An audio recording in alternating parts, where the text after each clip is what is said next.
Le pouvoir doit céder. Ça lui coûtera 0 francs, 0 euros, 0 centimes. Rétablissez l'impôt sur la fortune, supprimez la surtaxe sur le carburant.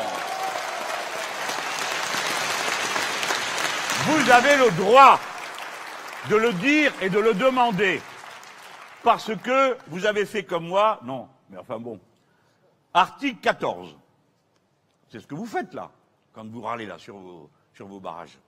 Tous les citoyens et les citoyennes ont le droit de constater par eux-mêmes, je recommence, tous les citoyens ont le droit de constater par eux-mêmes ou leurs représentants la nécessité de la contribution publique, de la consentir librement, d'en suivre l'emploi et d'en déterminer la quotité, l'assiette, c'est-à-dire sur quelle base c'est pris, le recouvrement, la façon avec laquelle on vous le prend, et la durée. Vous êtes, mes chers concitoyens, vous autres avec vos gilets jaunes, en train d'appliquer l'article 14 de la Déclaration des droits de l'homme et du citoyen.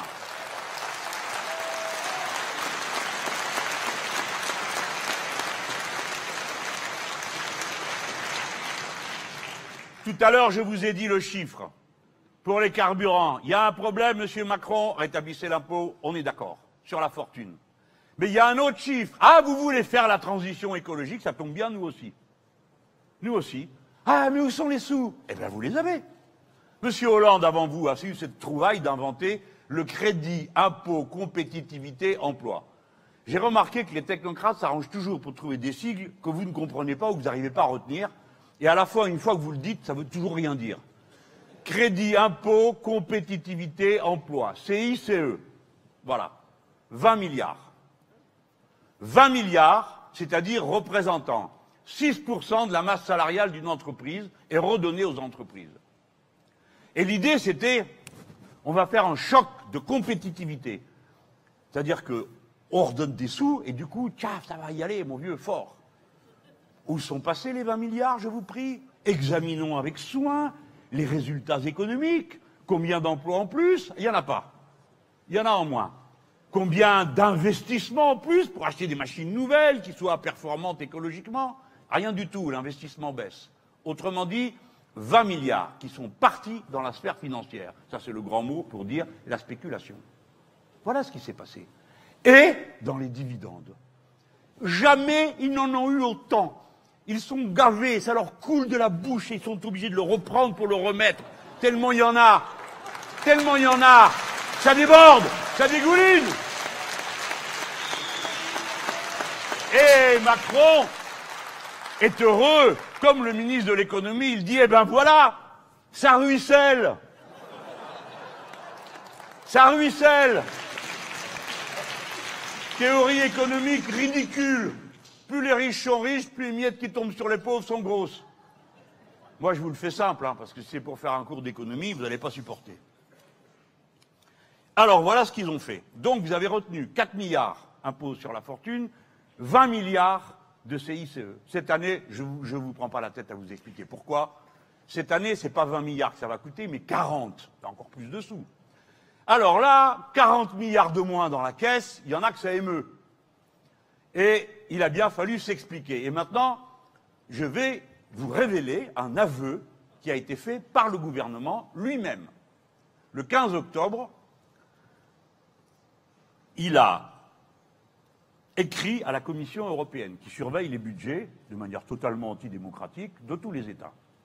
Le 15 octobre, donc ils peuvent pas... Le 15 octobre, qu'est-ce qu'ils ont dit à la Commission?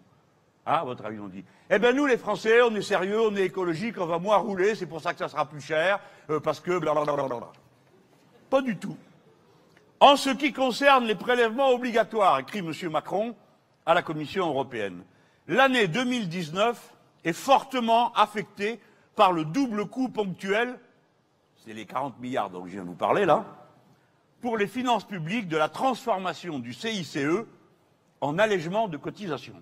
D'accord? Donc, bon, c'est le sabir, c'est normal, hein. Il dit, bah oui, c'est vrai, cette année, quand même, 40 milliards, ça fait beaucoup.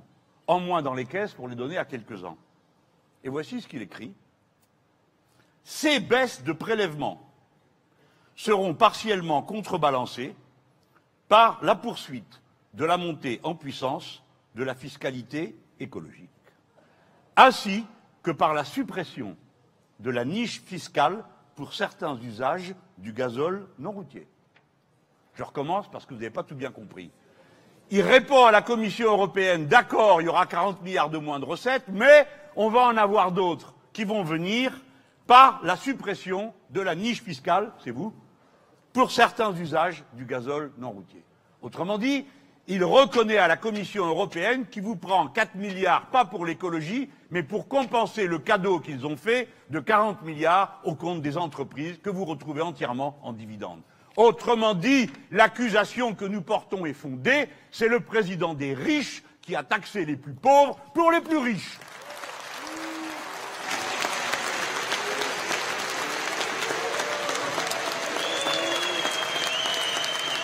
La Commission européenne, absolument enchantée de voir une si bonne volonté libérale de la part du gouvernement français, dans ce pays si compliqué qu'est la France, où les gens font des manifestations, des syndicats, ne se laissent pas faire, bref. Elle a répondu, pleine de bonheur. Sans doute est-ce M. Moscovici, qui est chargé de ça, qui l'a écrit. À propos de ces baisses d'impôts, elles sont, les baisses d'impôts, largement compensées par l'élimination de l'avantage fiscal sur le diesel. OK? Donc, il leur dit, je les taxe pour payer la baisse de prélèvement que je fais sur les entreprises, et l'autre répond, très bien, très bonne idée, on est d'accord, c'est parfait. Voilà. Vous avez tout le monde auquel nous sommes en train de nous affronter, tout le cœur de la bataille que nous menons, tout le lien que nous faisons entre la condamnation de la politique de M. Macron et l'Union européenne. Et quand on vous dit que les élections européennes qui arrivent sont un référendum anti-Macron, ce n'est pas, comme disent certains grands esprits, ah, comme c'est réducteur. Non, c'est pas réducteur. Ça touche directement au cœur de la réalité dans laquelle nous vivons. C'est que la politique de M. Macron, c'est une copie de ce qu'ordonne la Commission européenne, parce que dans sa vision du monde, le ruissellement est le moteur de toute l'économie. Le marché, le capital sont les seuls avenirs possibles pour l'humanité. Et nous pensons exactement le contraire. Et nous leur disons, si vous aviez raison, comme ça fait 30 ans que ce cirque dure, peut-être qu'on verrait les bienfaits. Peut-être qu'on se dirait, ah ben écoutez, quand même, on est mieux éduqués, on est mieux soignés, on est mieux transportés, on va pas se plaindre tout le temps. Mais non, c'est le contraire qui s'est passé. Des pays riches, des pays puissants ont vu un après l'autre tous les acquis sociaux. Les acquis sociaux, c'est pas des privilèges, c'est des acquis collectifs qui ont été gagnés par le travail commun, par l'énergie, par la revendication, par les compromis sociaux. Tout ça réduit à néant par quelques personnes qui ont assujetti 450 millions de personnes en Europe à la loi absurde du capital et du marché.